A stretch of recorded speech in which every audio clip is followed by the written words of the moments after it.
Friends நம்ம இந்த வீடியோல பார்க்க போறது என்னன்னு பாத்தீங்கன்னா இப்போ வந்து ஒவ்வொரு தமிழ் புக்கோட ஒவ்வொரு இயலுக்கு பின்னாடியும் மொழியை ஆள்வோம் மொழியோடு விளையாடுவோம் அப்படிங்கிற டாபிக் வந்து கொடுத்திருக்காங்க. இது 6th ல இருந்து 12th வரைக்கும் உள்ள தமிழ் புக்ல எல்லா இயல் முடிஞ்சதுக்கு அப்புறமும் நமக்கு வரும். இப்போ ஒரு டேர்ம் எடுத்துட்டோம்னா 3 இயல் வரும். ஒரு சில டேர்ம்ல 2 இயல் கொடுத்திருக்காங்க. இது வந்து ரீசன்ட்டா இப்போ 2026ல வெளியிட்ட புக், அதாவது வெப்சைட்ல இருந்து எடுத்த புக் தான். அப் டு டேட் இருக்க புக்கு. அண்ட் இந்த புக்கில் இந்த மொழியை ஆள்வோம் மொழியோடு விளையாடுவோம் அப்படிங்கிற டாபிக்கு என்னென்ன கொடுத்துருக்காங்கன்னு பார்ப்போம். ஏன் அப்படின்னா இதுலேருந்து நிறைய கொஷின் வந்து எக்ஸாமுக்கு கேட்டிருக்காங்க. அதை நீங்கள் ஒவ்வொன்றா நம்ம ஒவ்வொரு டாப்பிக்காக பார்க்கும்போது தெரியும் இதுலேருந்து வந்திருக்கு இதுலேருந்து வந்திருக்குன்னு நீங்கள் ஐடென்டிஃபை பண்ணிக்கலாம். நம்ம ஒவ்வொருத்தையும் வெளியே போய் சோர்ஸ் பண்ணி படிக்கிறத விட நம்ம தமிழ் புக்கில் இருக்கக்கூடிய இந்த மொழியை ஆள்வோம் மொழியோடு விளையாடுவோம் அப்படிங்கிறத ஒரு சீரீஸ் மாதிரி நம்ம ஒவ்வொன்றுக்காக பார்க்கலாம். இந்த வீடியோ நம்ம 6th ஸ்டாண்டர்ட் ஃபர்ஸ்ட் டேர்ம்ல, அதாவது 3 இயல் வரும் இல்லையா, அந்த 3 இயலுக்கான மொழியை ஆள்வோம் மொழியோடு விளையாடுவோம்ங்கிறதுல என்ன கொடுத்துருக்காங்க அப்படிங்கிறத நம்ம பார்க்கலாம். ரொம்ப சிம்பிளாக தான் இருக்கும். ஒவ்வொரு ஸ்டாண்டர்ட் இன்க்ரீஸ் ஆக வேணா கொஞ்சம் டிஃபிகல்ட்டாக கொடுத்துருப்பாங்க. ஓகேவா? ஃபர்ஸ்ட் இது வந்து 6th ஸ்டாண்டர்ட் ஃபர்ஸ்ட் டேர்முக்கானது. இதில் ஃபர்ஸ்ட் மொழியை ஆள்வோம் என்ன சொல்லியிருக்காங்க, வந்து பேசுறதுக்கான தலைப்பு கொடுத்துருக்காங்க. அடுத்து வந்து பார்த்தீங்கன்னா கடிதம் பற்றி கொடுத்துருக்காங்க. இந்த அறிந்து பயன்படுத்துவோம் அப்படிங்கிறதுல கடிதம் பற்றி ஒரு சும்மா இன்ட்ரோ மாதிரி கொடுத்துருக்காங்க. ஜஸ்ட் என்னன்னு தெரிஞ்சுக்கலாம். மேபி இதுல இருந்து கூட நமக்கு கொஷின்ஸ் வரலாம். ஒருவர் மற்றொருவருக்கு தெரிவிக்க விரும்பும் செய்தியை எழுதி கையெழுத்திட்டு அனுப்புவது கடிதம். இதுல 2 வகை இருக்கான். ஒன்று வந்து உறவுமுறை கடிதம், இன்னொன்று வந்து அலுவலக கடிதம். அலுவலக கடிதம்ங்கிறது அலுவல் சார்ந்து வேலை சார்ந்து தனிநபர் அல்லது ஒரு குழு உரிய அலுவலர்களுக்கு எழுதுவது. இப்போ அலுவலக கடிதம் எழுதும் முறைன்னு சொல்லி கொடுத்துருக்காங்க. அனுப்புனர் பெறுநர் இதெல்லாம் நமக்கு தேவையில்லை, ஜஸ்ட் பார்த்து வச்சுக்கோங்க. அடுத்து மொழியோடு விளையாடுவோம்ல ஃபர்ஸ்ட் என்ன சொல்லியிருக்காங்க, மைங்கிற எழுத்துல முடியக்கூடிய சொற்களின் பட்டியல். மைங்கிற எழுத்துல கருமை, வெண்மை, மேன்மை, புதுமை, திறமை, எத்தனை சொற்கள் வேணாலும் சொல்லலாம். அடுத்து பாருங்க, கீழ்காணும் சொற்கள் உள்ள எழுத்துக்களை கொண்டு புதிய சொற்களை உருவாக்கு. இப்ப கரும்பு அப்படிங்கிறத வச்சு கரு கம்புன்னு பிரிச்சிருக்காங்க. 2 சொல்ல வந்து எடுத்திருக்காங்க. அதே மாதிரி கவிதையில பாருங்க, கவி அப்படின்னு எழுதலாம், இன்னொன்னு விதை, இன்னொன்னு கூட எழுதலாம், கதை எழுதலாம். ஓகேவா? இந்த மாதிரி பிரிச்சு எழுதலாம். பதிற்று 10 இதுல வந்து பற்று எழுதலாம், 10 எழுதலாம். ஓகேவா? அடுத்து பரிபாடல்ல பரி பாடல், இன்னொன்று பாரி அந்த சொல் கூட வரும். ஓகேவா? இது எல்லாமே எழுத முடியும். அடுத்து 2 சொற்களை இணைத்து புதிய சொற்களை உருவாக்க. அதாவது இங்க கொடுத்துருக்க 2 சொல்லை இணைச்சு புதிய சொற்களை உருவாக்கணும். இப்ப விண்ணையும் மீனையும் சேர்த்து விண்மீன். அதே மாதிரி நூல் வந்து மொழி நூல் எழுதலாம், மொழி நூல். அதே மாதிரி தமிழ் மொழி. ஓகேவா? கோளுக்கு என்ன வரும், எழுதுகோள் எழுதலாம், மீன் விண்மீன் எழுதலாம், அப்புறம் மீன் கண் எழுதலாம். நீதிக்கு வந்து நீதிக்கு நூலை சேர்த்து எழுதணும்னா நீதி நூல் அப்படின்னு எழுதலாம். எழுதுகோள் ஏற்கனவே பார்த்தோம், எழுதுகோள். அப்புறம் கண் வந்து மீன் கண் எழுதலாம். ஓகேவா? அடுத்து விண்வெளி, விண்ணோட சேர்த்து விண்வெளின்னு எழுதலாம். தமிழ் மொழி எழுதலாம். மணி வந்து மணிமாலை அந்த மாதிரி எழுதலாம். விண்ணுக்கு ஏற்கனவே விண்மீன் இருக்கு. அப்ப இதை வச்சு நம்ம 2 சொற்களையும் இணைத்து நம்ம எழுத முடியும். அடுத்து இங்க பாருங்க, பொருத்தமான சொற்களை கொண்டு தொடர்களை நிரப்புக. இப்ப ஆங்கிற வரிசையில வரக்கூடிய சொல்ல வச்சு இதை நிரப்பியிருக்காங்க. அன்பு தருவது தமிழ். அதே மாதிரி ஆக்கு பார்த்தோம்னா ஆற்றல். அப்ப இங்க என்ன வரும், ஆற்றல் தருவது தமிழ். அடுத்து ஈக்கு வந்து இன்பம், இனிமை, இசை. இதுல 3ல எதுவும் வரும்னு பாருங்க. இன்பம் தருவது, இனிமை தருவது தமிழ், இன்பம் தருவது தமிழ். அடுத்து ஈக்கு பார்த்தோம்னா ஈக்கு வந்து ஈடு, அது ஒண்ணுதான் இருக்கு. அப்ப ஈடு இல்லாதது தமிழ். ஊக்கு பார்த்தோம்னா உவகை இருக்கு, உரிமை இருக்கு, உணர்வு இருக்கு. இதுல வந்து உவகை தான் போட முடியும். உவகை தருவது தமிழ். ஊக்கு வந்து என்ன இருக்கு, ஊக்கம் இருக்கு. அப்ப ஊக்கம் தருவது தமிழ். அடுத்து ஏக்கு பார்த்தா எளிதாய் என்றும். இங்க என்ன பாருங்க, எளிதாய் வேண்டும் தமிழ் வராது, என்றும் வேண்டும் தமிழ் அப்படிதான் வரும். அடுத்து ஏல பாத்தீங்கன்னா ஏடுகள் இருக்கு. வேற என்ன இருக்கு, ஏற்றம். அப்ப ஏடுகளா ஏற்றமானா ஏற்றம் தருவது தமிழ் தான் வரும்.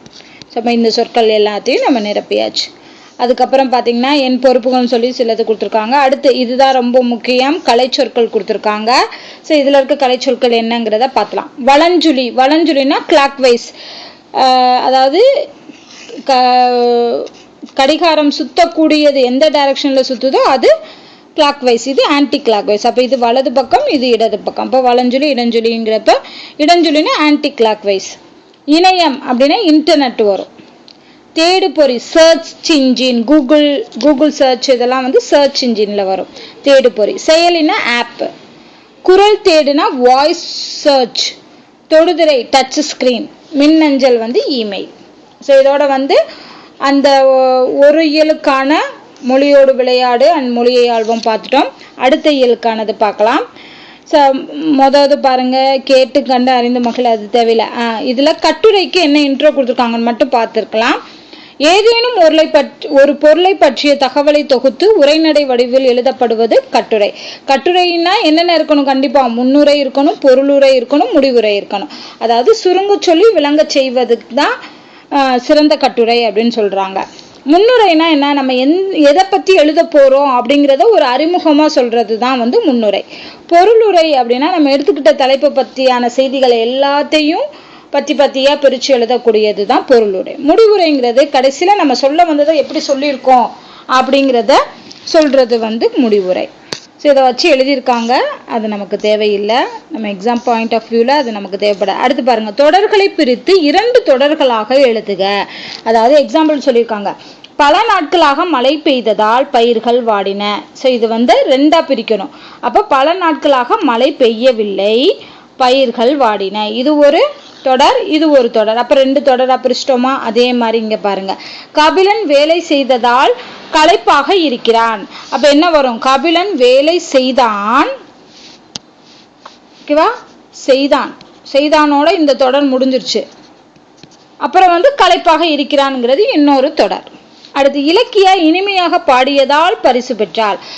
இலக்கிய இனிமையாக பாடினாள், இங்க பெண்பால் வர்றதுனால பாடினாள் போடணும். பரிசு பெற்றாள் அப்படிங்கிறது இன்னொரு தொடராக வரும்.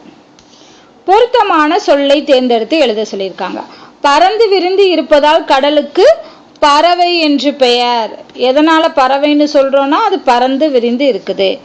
இலக்கிய மன்ற விழாவில் முகிலன் சிறப்பாக உரையாற்றினார். இந்த உரைங்கிறது வந்து தலையணை உரை அந்த மாதிரி சொல்லலாம், அந்த உரைக்கு வந்துடும். முத்து தம் டேஸ் காரணமாக ஊருக்கு சென்றான். பணி காரணமாக, பணினா அவனுடைய வேலை காரணமாக. இந்த பணினா மூடு பணி, ஐஸ், அந்த மீனிங் வந்துடும். கலைமகள் தனது வீட்டு தோட்டத்தை பார்க்க வருமாறு தோழியை அழைத்தாள். எந்தலை வரணும்? கூப்பிடுறதுன்னா அழைத்தாள் வரணும். அடுத்து வரிசை மாறியுள்ள சொற்களை சரியான வரிசையில் அமைத்து எழுதுக. மனிதன் உலகில் இல்லாத பறவை வாழ முடியாது அப்படின்னு சொல்லியிருக்காங்க. எப்படி வரும்? பறவை இல்லாத உலகில் மனிதன் வாழ முடியாது. அப்ப இதுக்கு பறவை இல்லாத உலகில், இதெல்லாம் கேட்பாங்க எக்ஸாம்ல. உலகில் மனிதன் வாழ முடியாது.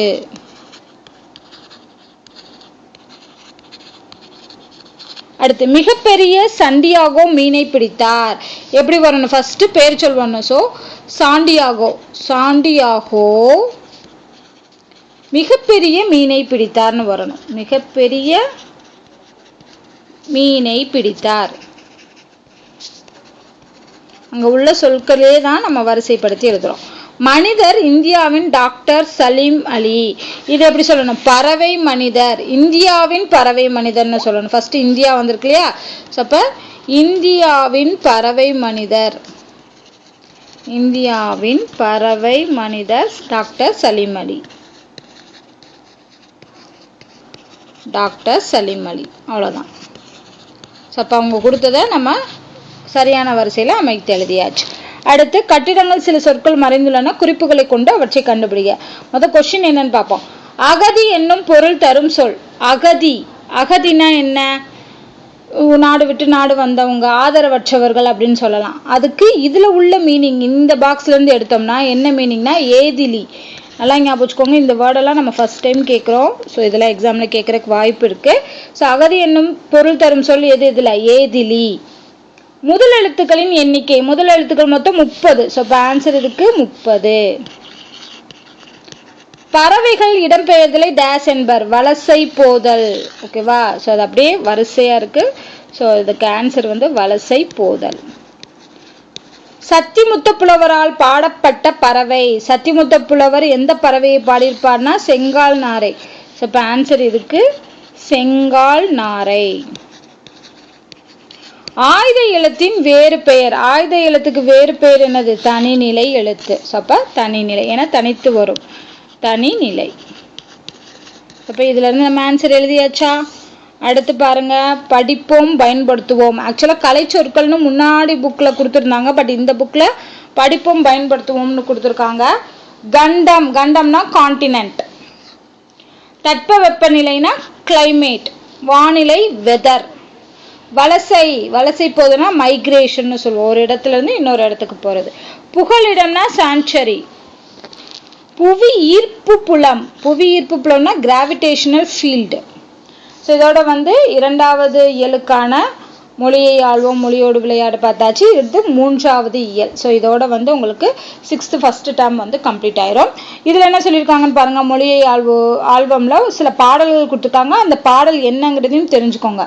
யாதானும் நாடாமால் ஊராமால் என்னொருவன் சாந்துணையும் கல்லாதவாறு. இது வந்து திருக்குறள் 397வது திருக்குறள் இது.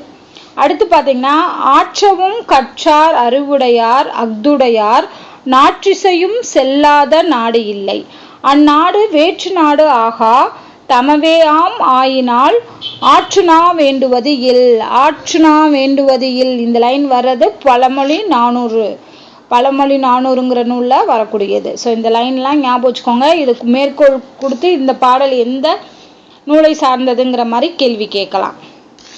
அடுத்து, தொடர்களை நீட்டித்து புதிய தொடர்களை உருவாக்குக.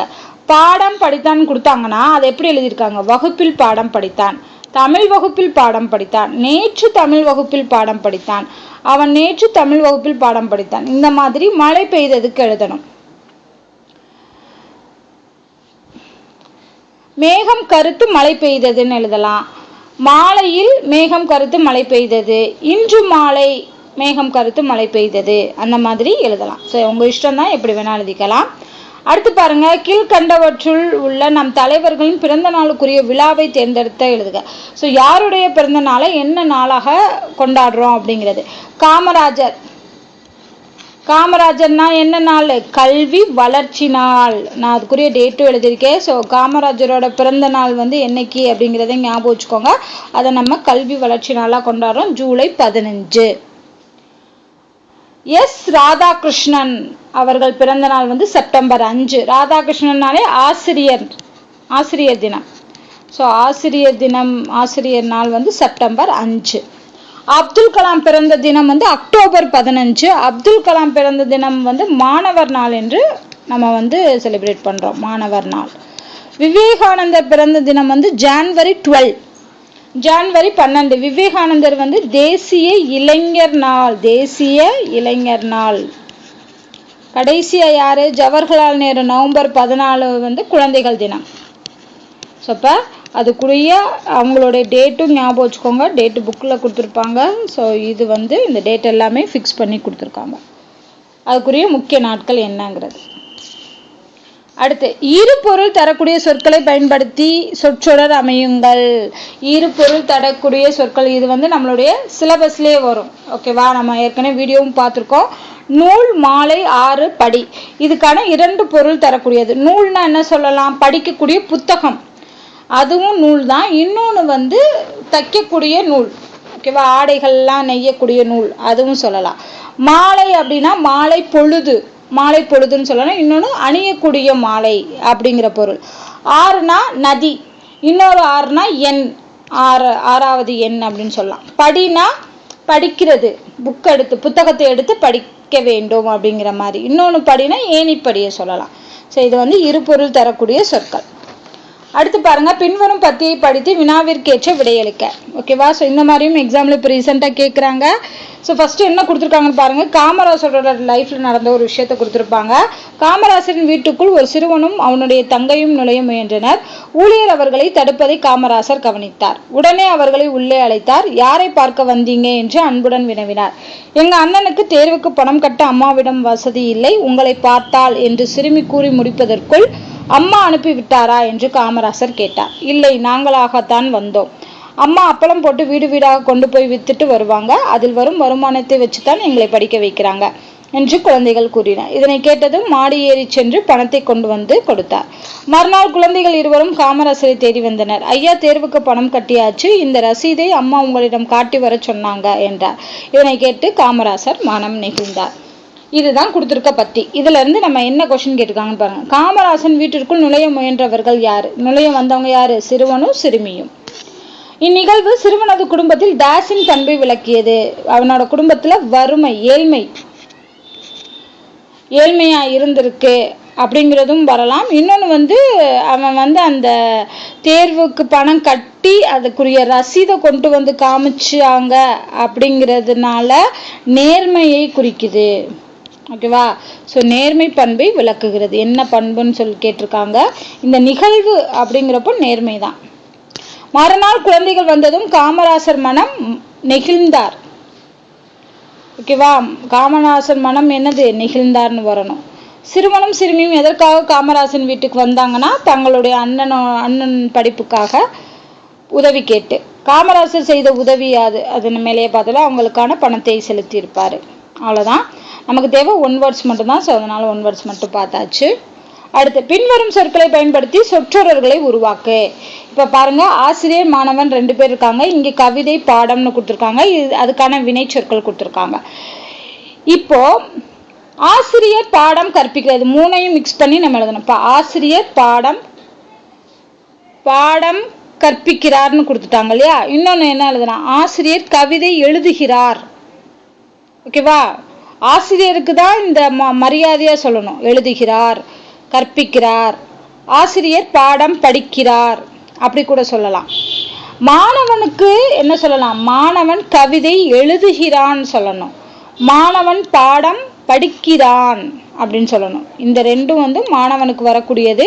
படிக்கிறார், எழுதுகிறார், கற்பிக்கிறார் எல்லாமே ஆசிரியருக்கு வரக்கூடியது. அடுத்து கல்வி கண் திறந்த காமராசர். இந்த தொடரில் உள்ள எழுத்துக்களை மட்டும் பயன்படுத்தி புதிய சொற்களை உருவாக்குக. கண்ணு, கல்வி, ஸோ அந்த மாதிரி இதுல உள்ள எழுத்துக்களை வச்சு பயன்படுத்த சொல்லியிருக்காங்க. அடுத்து சொற்களை இடமாற்றி சரியான தொடர்களை எழுதுக. கற்க போற்றி கல்வியை வேண்டும். கல்வியை போற்றி கற்க வேண்டும். ஸோ அப்போ என்ன வரணும்? ஃபர்ஸ்ட் கல்வியை வரணும். கல்வியை போற்றி கற்க வேண்டும் அப்படிங்கிறது தான் கரெக்டான தொடரா இருக்கும்.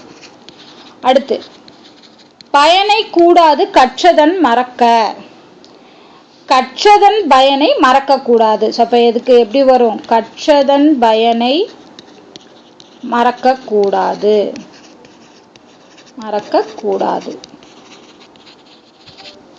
ஒருவன் விழுந்தான், மாணவன் மயங்கி. மாணவன் ஒருவன் மயங்கி விழுந்தான். மாணவன் ஒருவன் மயங்கி விழுந்தான். அடுத்து நூலகம் இங்கு உள்ளது. மின். இப்ப என்ன சொல்லணும்? மின் நூலகம் இங்கு உள்ளது அப்படிங்கிறதா கரெக்டான தொடர். சொல்லில் ஆயுத எழுத்து வராது முதலில். அதாவது சொல்லின் முதலில் ஆயுத எழுத்து வராது. சொல்லின் முதலில் ஆயுத எழுத்து வராது. இதுதான் கரெக்டான தொடரா இருக்கும். ஸோ இதெல்லாம் நம்ம படிச்சு பார்த்தாலே ஆன்சர் கரெக்டாக போட்டுடலாம். அடுத்து பாருங்க, இதெல்லாம் தேவையில்லை. கடைசியாக நம்ம என்னது படிப்போம் பயன்படுத்துவோம்ல கொடுத்துருக்காங்க. இதோட என்ன ஆயிரும்? நமக்கு கம்ப்ளீட் ஆயிரும். கல்வினா எஜுகேஷன், நூலகம் அப்படிங்கிறது லைப்ரரி, மின் தூக்கினா லிஃப்ட், மின் நூல் அப்படின்னா இ புக், பல்கலைக்கழகம் யூனிவர்சிட்டி, நகரும் படிக்கட்டு எஸ்கலேட்டர், மின் நூலகம்னா இ லைப்ரரி, மின் இதழ்னா இ மேகசின். ஸோ இதோட வந்து ஃபஸ்ட்டு டேர்ம் வந்து கம்ப்ளீட் ஆயிடுச்சு இந்த வீடியோவோட. ஸோ ஃபஸ்ட்டு டேர்மில் இருக்கக்கூடிய 3 பாடத்துக்கு பின்னாடி இருக்கக்கூடிய மொழியை ஆள்வோம், மொழியோடு விளையாடுவோம் அப்படிங்கிறத பார்த்துட்டோம். நெக்ஸ்ட் வீடியோவில் 6th செகண்ட் டேர்மில் இருக்கக்கூடிய மொழியை ஆள்வோம் பார்க்கலாம். ஸோ தொடர்ந்து பாருங்கள். உங்களோட சப்போர்ட் இருந்துச்சுன்னா அடுத்தடுத்த லெசனுக்குரியது எல்லாத்தையுமே தொடர்ந்து பார்க்கலாம். ஸோ இந்த வீடியோ உங்களுக்கு பிடிச்சிருந்தா லைக் பண்ணுங்கள், ஷேர் பண்ணுங்கள், அண்ட் மறக்காமல் நம்ம சேனலை சப்ஸ்கிரைப் பண்ணிவிட்டு ஃபாலோ பண்ணுங்கள். நன்றி.